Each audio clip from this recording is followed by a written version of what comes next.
여러분은 흑수저 계급. 뭐야.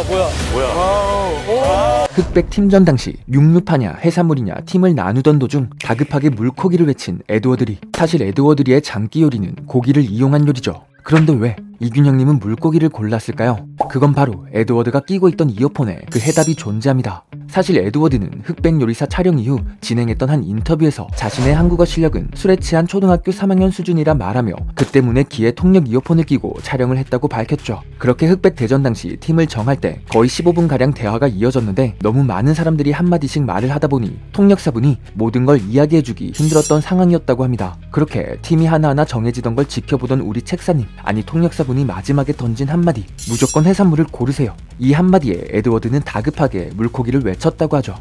통역사님, 육류팀 가버리면 자기 일자리도 끊길 거라는 거 알고 강한 어조로 머스트라고 말하며 이균형님 살린 당신은 그저 고트.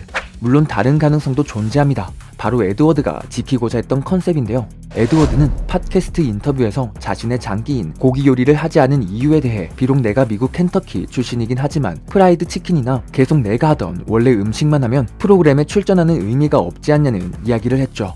이러한 이유로 장기인 고기 요리 말고 물고기를 선택한 걸 수도 있지만 여하튼 통역사님 선택은 정말 현명했습니다. 자, 이처럼 오늘은 흑백 요리사 숨겨진 비하인드들 가져왔는데요. 그럼 바로 시작합니다. 그럼 계속해서 에드워드 셰프 이야기 하나 해볼게요. 사실 이번 프로그램에서 우승은 나폴리 마피아가 했지만 전 또 한 명의 주인공은 바로 에드워드 셰프라고 생각합니다.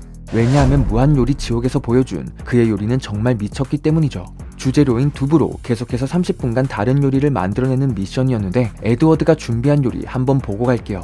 바로 잣 아보카도 두부 스프로 시작해 구운 두부와 가리비, 훈제 두부와 오리고기, 두부 블록 고추장 파스타, 켄터키 프라이드 두부, 유자 두부 크렘 브릴레, 이렇게 6가지로 이루어져 있는데 에드워드는 에피타이저부터 메인과 디저트 모두가 들어간 완벽한 코스 요리를 만들어버렸습니다. 특히 에드워드는 총 6개의 두부 요리 중 한 번도 겹치지 않는 새로운 요리를 선보였고 이로 인해 백종원 심사위원의 엄청난 칭찬을 이끌어냈죠.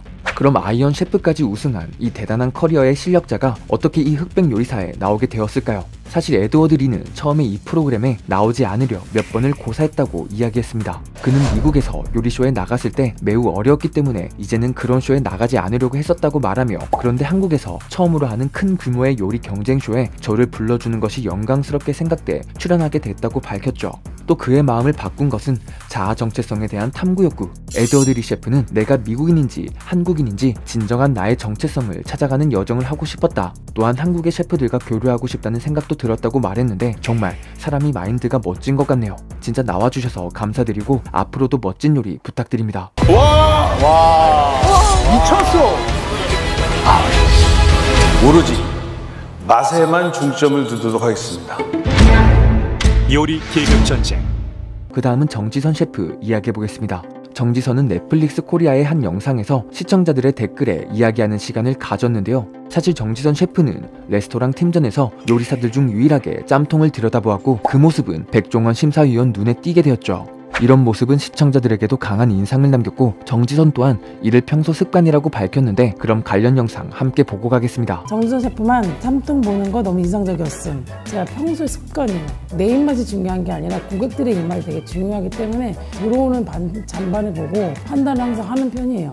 평소 습관인 것 같아요. 그럼 다음은 최연석과 안성재 셰프 비하인드로 넘어가 볼게요. 사실 최연석 셰프는 이번 흑백 요리사에서 음식 철학을 두고 안성재 셰프와 엇갈리는 모습을 여러 차례 보여왔죠. 특히 흑백 개인대전에서 최연석의 요리에 대한 선택을 앞두고 실제로 심사위원 두 사람이 40-50분간 열띤 토론을 벌였을 정도로 안성재와 최연석 셰프는 확실히 결이 다름을 알 수 있었는데요.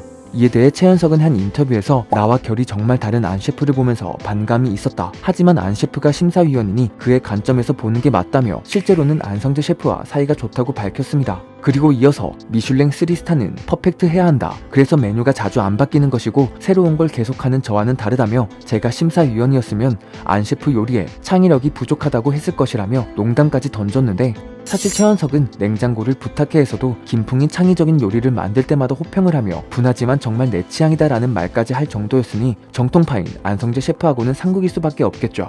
제 개인적으로는 주관이 뚜렷하게 심사한 안성재 셰프도 멋지고 또 심사위원으로까지 나왔던 잃을 것밖에 없는 스타 셰프 최연석 또한 서바이벌 프로에서 순수 실력으로 증명하는 모습이나 팀전에서도 리더십을 발휘해 승리로 이끈 것도 정말 멋져 보입니다. 심지어 최연석 셰프에게 처음 출연 제의가 들어왔을 때 심사위원으로 나오라는 줄 알았다고 하죠. 그런데 알고 보니 도전자였고 왜냐고 물었더니 PD님이 셰프님은 도전자가 더 멋져요 라는 한마디에 멋있어 보인다고요? 그럼 진짜 잘하는 사람을 뽑아주세요 하고 출연하기로 결심했다는데 확실히 성공하신 분은 마인드가 다르네요. 섭외 들어왔을 때 심사위원인 줄 알았어요. 근데 심사위원이 아니라 그러길래 주변에서 막 반대를 많이 했는데 내가 그래서 내가 질 것 같아? 물론 준결승 2차 미션에서 떨어지긴 했지만 마늘만 넣었어도 결승도 바로 진출했을 텐데 여하튼 도전자로 나와주셔서 정말 재밌었고 예능적으로도 꿀잼 보여주셔서 감사드립니다. 마늘만 넣었어도 결승전 진출했을 텐데 마늘 안 넣는데 그때 생각난 거야. 자다가 이불을 여러 번 걷어차고 그럼 마지막으로 논란이 되었던 비하인드 이야기해보면 마칠게요.